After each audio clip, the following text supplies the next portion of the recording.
Hello and welcome everyone on a new episode of Money Means Business. Today we are going to focus on our performance regarding the financial issues, regarding our economic progress, regarding the word competitiveness, the word sustainability. President Abdel Fattah al-Sisi held an important meeting with Prime Minister Dr. Mustafa Madbouli as well as the Minister of Finance, and they discussed a number of issues, namely our economic competitiveness and the way to boost our economy in various domains, whether it's industry or agriculture, whether it's increasing our exports or decreasing the imports, whether how to make sure that the state is exerting the utmost efforts to encourage new investments, foreign direct investment, new entrepreneurs, new startups, SMEs, you name it. There is a lot to do, and there is a lot of homework to be done. The strategic partnership between the public and private sectors, all this, I think, it was discussed, but most important thing is the executive steps taken on the ground. What are we doing to implement all the things we discussed in theory? Are there practical steps, tangible ones? The answer is yes, but how and what we should more? These are going just parts of the questions we are going to have, and we are going to have our answers with our strategic experts. So right after the short break, we are going to return back with more, so stay tuned.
Welcome back. Before we start, let me first welcome my dear guest live here in the studio, Dr. Ahmed ELLEISSY, our international consultant of strategy and management. Thank you very much for being with us, sir. Thank you for having me.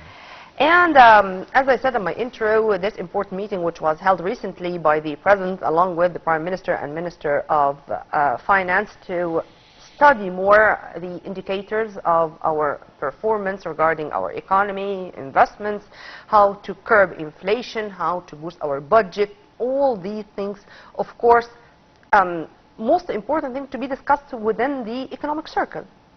But here, if you permit me, I'm going to start with executive tangible steps taken on the ground. And we are going to take an example with the activities of today, only today, by Prime Minister Dr. Mustafa Madbouli, as he was in El Alamein.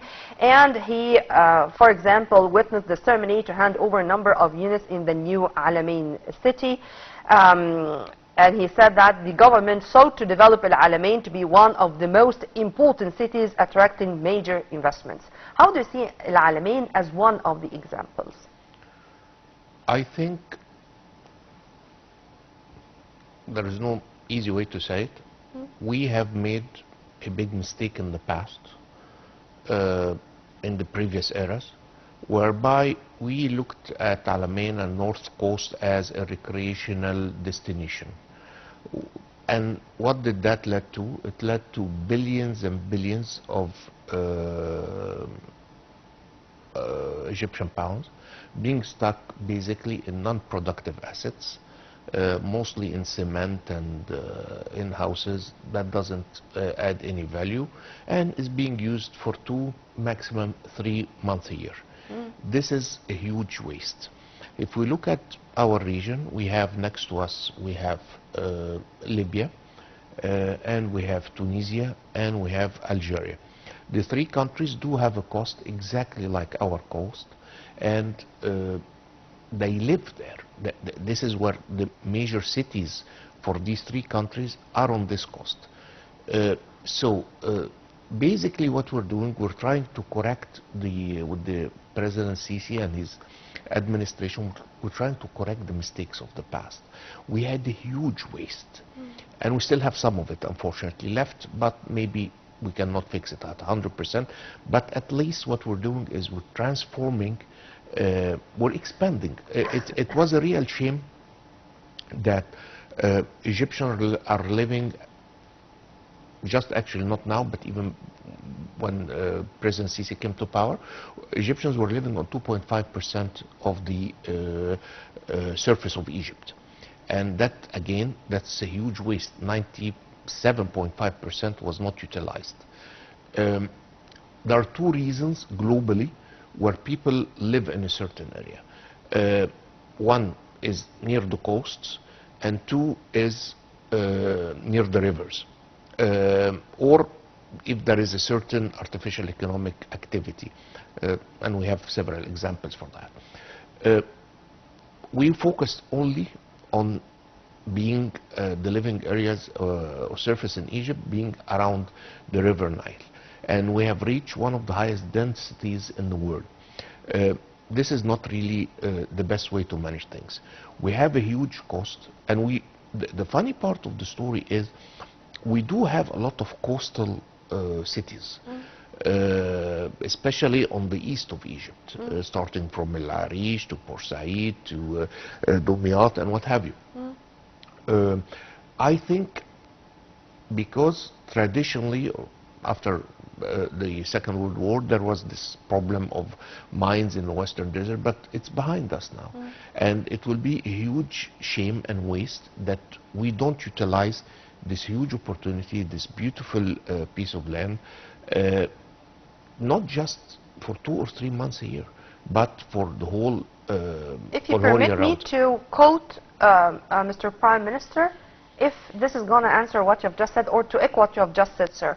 Prime Minister Dr. Madbouli emphasized the state's commitment to providing diverse housing options to meet the needs of various segments of society in New Alamein city, to ensure it remains vibrant all year round, not just during the summer.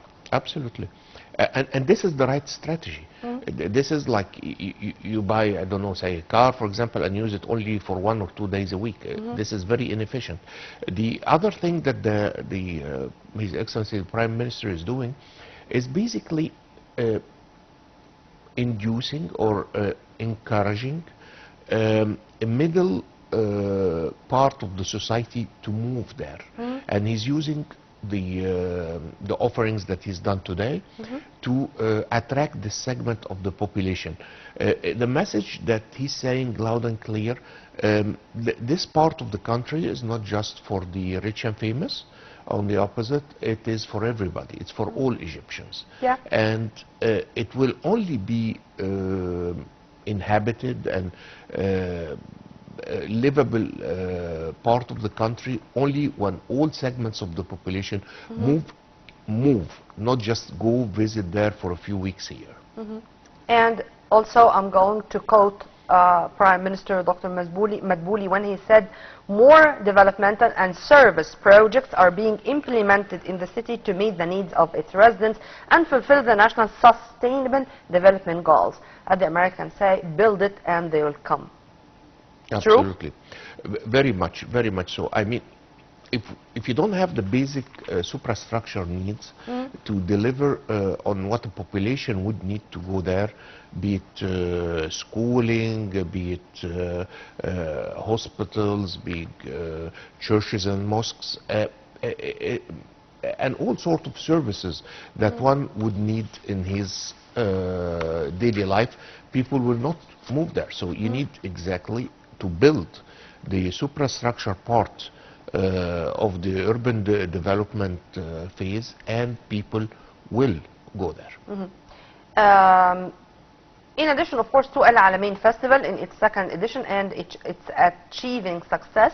But this is for our guests, for the tourists coming from all over the Arab world in specific. But as you've kindly mentioned, when it comes to urban communities, for us, for Egyptians, this is another story. But they can combine together. Exactly. There is no contradiction. I mean, again, if we look at the one of the countries, I think they did a brilliant job in that, and there is no harm to learn from our brothers and sisters in Tunisia, is how they mixed and managed. Yeah. All the key cities in Tunisia are on the coast, all of them. Okay, and still, sir, you're talking about 10 million people, meaning that half of Greater Cairo. Yes. So I cannot compare. I might tend to differ, because actually you don't even have 10 million people in there. So no, actually, I mean, when it comes to all people are there, because all of them are only 10 million. Yes, but we don't have anybody living in this area. We have almost zero.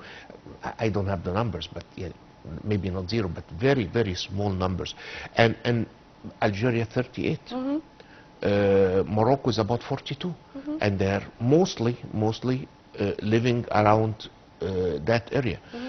So to live around the coast does not contradict, and this is the very important message, does not contradict having touristic activities and appealing, continue. You can have very good tourism there, and you have people living in there.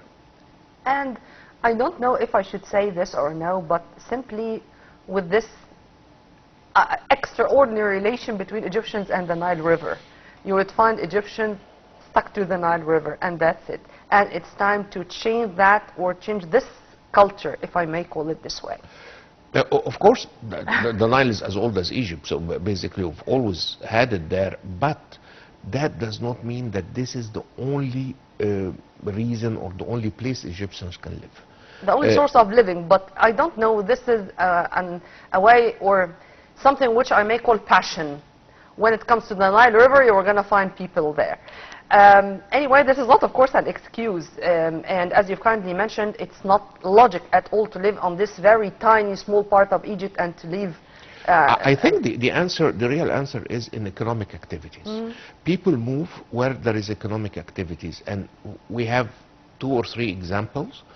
One of them is the famous example of Las Vegas, which is literally in middle of nowhere, and because there was tourism and economic activities that was created, this whole area flourished and became a very attractive place. Another good example is Dubai. Dubai does not, many people don't know this, has very little petrol, and the key drivers is the vision of the ruler there, and it is all the economic activities and the facilities and the openness that they are providing for everybody. It is not petrol that brought people to Dubai. So you can create economic activities, and where there is economic activities, people will move. And in addition to the governmental headquarters, it's also something, I think, a little bit new for us to find that President Abdel Fattah al-Sisi receives a high-ranking guest there in El Alamein. And last but not least, it was the visit by UAE President Sheikh Mohammed bin Zayed Al Nahyan.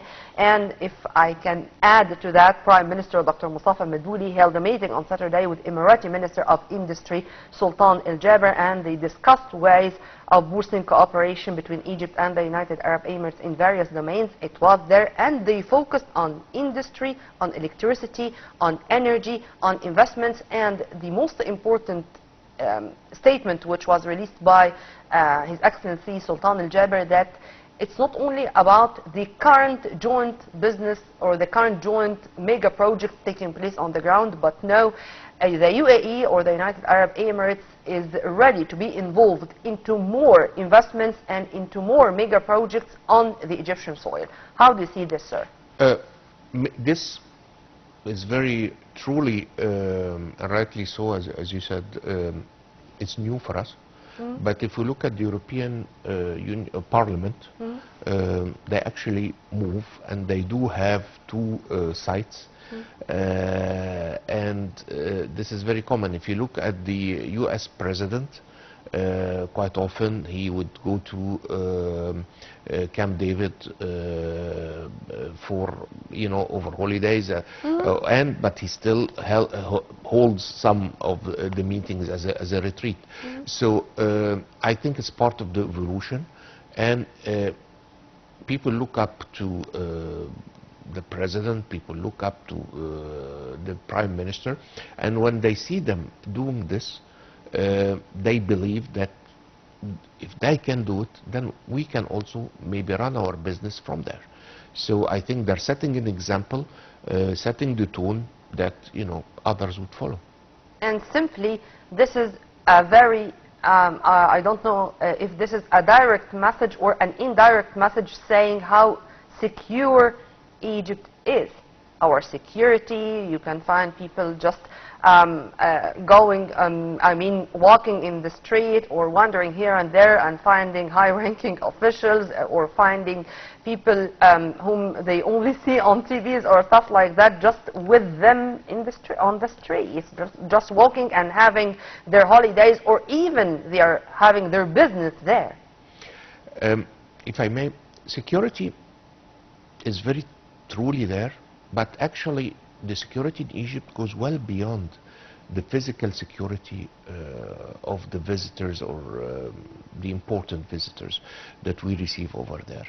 I think one of the key lesson that is being learned now, after everybody, the whole world saw what is happening in Europe with the Russian investments, and because of, without even getting into who's right and who's wrong, but because of a certain political conflict, the assets and the savings and the investments of Russia is being nationalized in Europe for an amount of over $450 billion US, or the equivalent of that.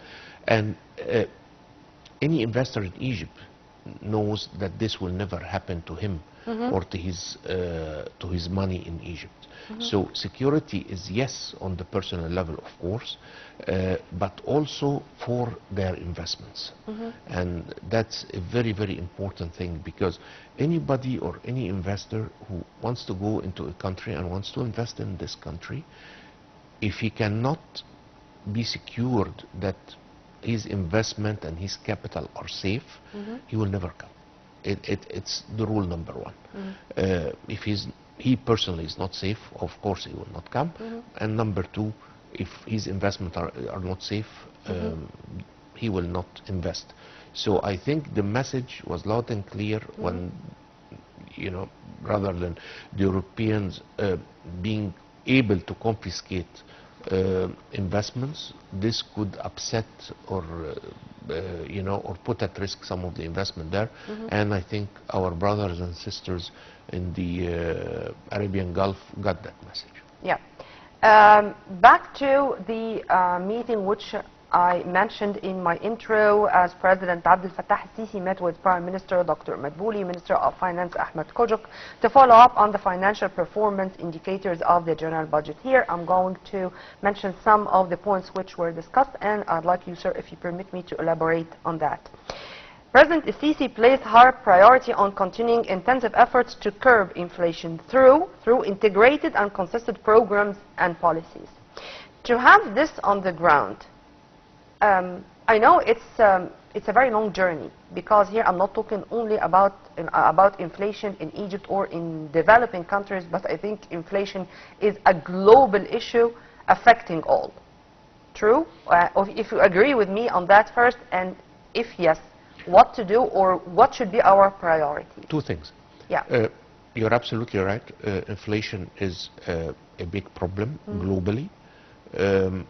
And it's not only Egypt. The order of magnitude yet is different. In Egypt, we do have what we call in economics hyperinflation. When the US has an inflation of, like, say, 9 or 10%, this is huge. And the US, we're using it as a reference point because it is the largest economy in the world. Whereas our inflation is in the late 20s, early 30s. So that magnitude is a big issue. Yeah. Then some of it is a ripple effect. Some of it came to us because of we imported inflation. We imported a large part of the inflation. And the reason why we imported, again, without going into mega details or very technical details, there are two main reasons. The first one is that we do have very superficial industry. We do not produce a lot of components that go into what we produce in Egyptian factories. We import a lot of the components, and because of that, there is a will to localize industry, and via what? Via the usage of our local components, and give incentives to all manufacturers. If you use from 60 until 60 or to 65% of the local components in your industry, this is going to be a big issue, and you are going to be supported fully by the state. Yeah, that triggers part two. Why is it so? I mean, are these people just lazy? And this is the reason why that they're, they don't want to produce anything. So is it easier for them to import it? No, not really. It is an overpriced currency. Our currency is overpriced. Or overvalued, actually. Until the moment, I can say so. It depends who you talk to, but there are different schools. But globally speaking, if your currency is overvalued, what happens is that it is cheaper for you to import than to produce. Sure. So to stop this, the only solution is to bring the currency to its real value. Once you bring the currency to its real value, then all of a sudden there are so many items and components and semi-finished inputs into industry that would be much more economically efficient, i.e. less expensive to produce locally than to import. The mistake that we've done, unfortunately, for 40 years, starting from 1977, when President Sadat has freezed the price of the currency, and we spent the 40 years after subsidizing the value of the Egyptian pound, not subsidizing those who needed subsidy, which led that we are importing, and we were importing almost for 40 years, all sorts of luxury items and luxury goods subsidized, which did not make really any sense to import French cheese and Swiss chocolate at a subsidy. That did not make any sense. But the experience that President Sadat had in January 1977 is what led to this. President Sisi had the courage, and I say it up front, he had the courage to break this dynamic which lasted for 40 years and do what is right for today and for the long term. Despite the fact that what you're talking about is very tough, is very harsh, and of course it has its negative impact on the living standard of our citizens. True? And here I should go to that because Can when I reflect on this point before you go? Sure, but I'm going to just to say Sure. only a sentence, and of course Go ahead. I'd like you to elaborate on that, because exactly when the president said that the highest priority is to continue intensive efforts to curb inflation, but at the time to ensure the availability of goods and services in the markets for the citizens, continues to increase spending on health, education, and social protection sector.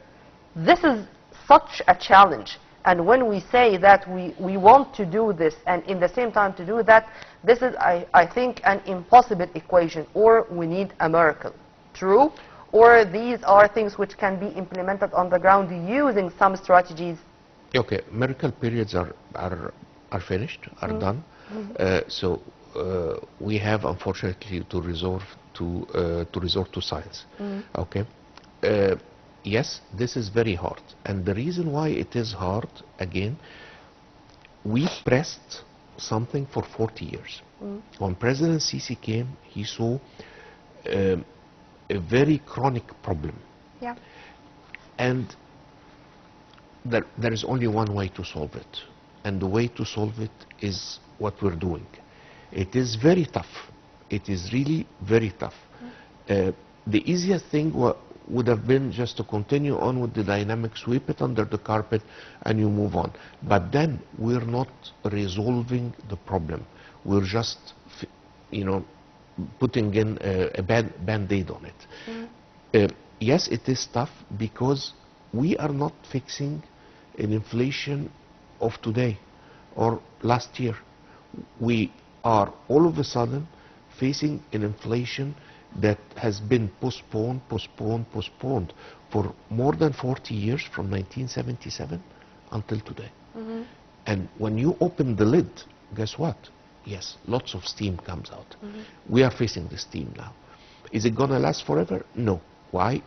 Because of a lot of scientific reasons, but without again getting into a lot of technical details, we could look at countries like Kazakhstan, we could look at countries like Russia itself, after the Perestroika and the change and them moving to capitalism and open, or they call it open market policies, they had something not very different from what we have today. They went through a period which was very difficult, but today they became very, very solid economically speaking. We have no choice. We really have no choice. This is it. Do we have other choices, or we do not have the luxury of even thinking about other choices? We have sick choices. We have a choice of, sorry to use the analogy, of a cancer patient, and we have the choice to give him some aspirin. This will never resolve the problem. It will maybe calm the pain a little bit, but again, it's going to come, and it's going to come harder, because you are not going to... So we are handling the disease, not the symptoms. Today, this is what we're doing. We call it the root cause, which is the real reason why we have this problem. But in addition, sir, to what you have said regarding the root causes, I think also to have some industrial policies, if I may call it this way, to export our raw material instead of manufacturing our raw material, to focus on certain colleges, for example, and not to focus on technical education. There is, I think it's a circle, and we do have a lot of elements. They should be put together to achieve economic progress, to achieve sustainability. It's not to focus on one thing and to leave the other. And the hard side of the difficult side of the coin, or I think the main issue we have, that we do not have the luxury of focusing on one side and leaving the other. We should, or it's a must, to go or to walk in all directions at the very same time. If you agree with me on that. I agree. Again, the economic, and I think also this is the tough balance that the government is trying to play. From one end, they're doing real economic reforms, and this is what they're doing. And from the other end, they understand perfectly that this will have repercussion and could even fire back on some segments of the society. So they are increasing the investment and the work on the social programs like Live with Dignity, like Tahya Masr, and all these sort of programs that we have. And it is only with striking this difficult balance between doing the right thing, which is tough, and trying to soften the blow on the lower end of the scale in the socioeconomic segments. So it is very tough. It's not gonna last forever. I'm happy you mentioned also the education thing. Again, the thing that I admire a lot about the current administration is the courage in taking decisions. And the decisions that they take is quite often about breaking the norms, things that have been in place for 40 and 50 years, and maybe even, God knows, maybe much longer than this. And they have the courage to change. And change is not easy. In management, we teach people that change is always met with resistance. And it's always very easy to say, we've always done it this way. Doing it something new, doing things differently, it's not always that easy. What's your dream regarding our education system, sir? Or dreams? It's very simple, really. Our education system needs to be adjusted. One of the opinions I have, and maybe it's not very politically correct to mention it, and maybe it might not be very whether it's for the best interest of Egypt, then it's correct. It depends who you talk to again, and I believe that education should not be free, at least not for everybody. Okay, I believe that there should be some sort of a responsibility, financial responsibility, I mean, for education, because as any other sector, I really would not want to be in the seat of the Minister of Education in Egypt, because what is he's taking drastic decisions these days, by the way. He is, but again, he has mega challenges, because he is requested to deliver certain things with resources that do not meet the needs. So this is something we face all the time in management, in business, in companies, and on all different fronts, that the resources that you can have or have access to are much way below what you need to do. The solution is always, and it gets executed in different ways, you have to set priorities. Okay? This is it. Because of that, I wanted to ask my question in other words. Finance, is it finance? Is it qualified cadres? Is it the culture of the Egyptians? Because I'm going to focus on that a little bit. Or is it the timing when we are doing that, when we are taking these drastic steps or changes, which you've kindly mentioned, said that it's always saying, we are always saying in management that changes are always met with resistance. In what direction, in what sense you mean? For example, I don't know who made or who set this pyramids of colleges. Why there is colleges on top of the pyramid and others on the bottom? Who said that faculty of engineering and medicine, for example, should be on top of the pyramid, and faculty of agriculture and law should be there in the bottom, according to the degrees achieved, or how, to what extent this boy or girl just graduated from school and he's going to join the college? Who said that the one with the minimum degrees should go to Faculty of Agriculture or Law, and others with big with the distinction should go to faculties of medicine and engineering. Who made this? Because I think until the moment, when we talk about millions of pheasants we reclaimed, we need qualified agricultural experts. This is only an example. True? I don't know, to answer your question, I don't know who made it, but what I know is... Is it logic anyways? Again, it is not about logic. It's about, again, there is supply and demand as anything else. Mm-hmm. We ask ourselves, if somebody specializes in, with all due respect, and I am a philosophy reader myself, but if somebody specializes in this, what are the opportunities available in the Egyptian labor market or in other labor market for a graduate with a philosophy degree? Mm.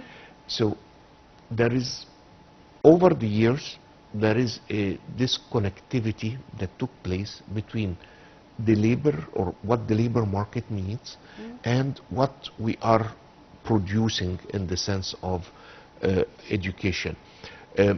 In the last 10, 15 years, the labor market has evolved a lot, really a lot, especially with the technology that some, or not some, many jobs are disappearing.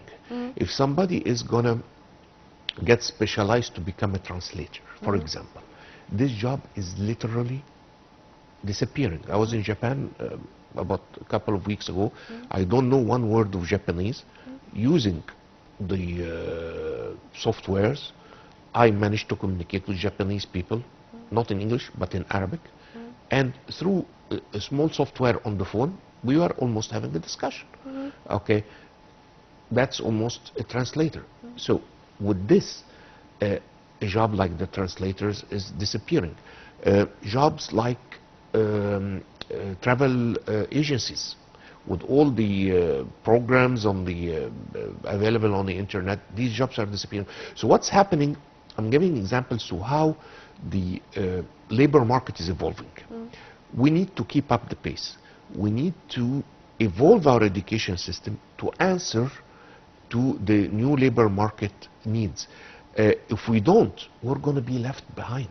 We're going to be educating our children, our kids on things which does not exist in real life or has no demand in real life. And then what we will need to ask ourselves, what would be the need or the purpose to give them this education?